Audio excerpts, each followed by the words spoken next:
Inevitably, we are dealing with live, with living tissue. These are not sort of simple tubes like the plumber, replumbing your kitchen. So there are things that can go wrong.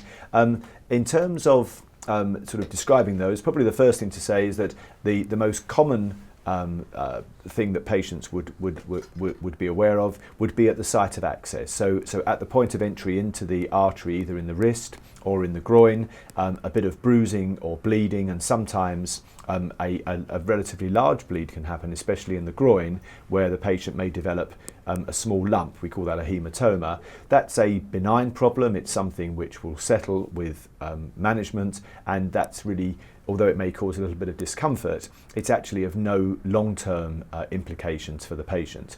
In terms of that, sometimes you can have a larger bleed, especially from a femoral approach, and that can cause problems, and we may even very rarely have to ask our vascular surgical colleagues to actually perform a small operation to repair the hole that's happened. But that happens, I would say, probably 1 every 200 or 300 cases, something like that. In relation to the artery, to the coronary artery, then the total number of problems that we have is also very low. In my personal experience, significantly less than 1% of all the cases that I treat.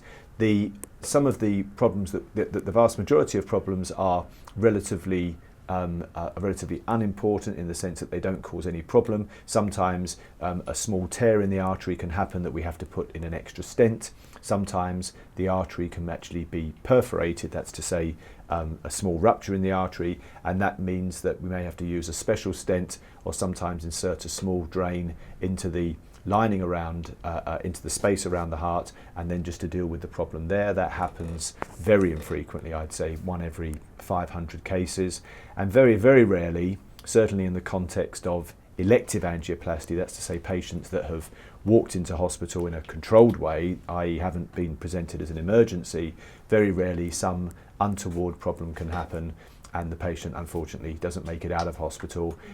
That, in my experience, would be 1 in 1,000, 1,500 cases. I mean, fortunately, in that sort of kind of controlled environment, that happens very rarely. But following on from the fact that we now take on the more complicated cases, that we inevitably, as the population ages, and so we treat more elderly patients, we often deal with more heavily calcified arteries and so on, that actually sometimes the complication rates in these technically more challenging cases can be a little bit higher. But overall, I would still quote a total risk of about 0.5 to 1%. And that, as I say, covers the majority of those will be simple problems, bleeding problems at the access site, up to the more serious problems that I've outlined.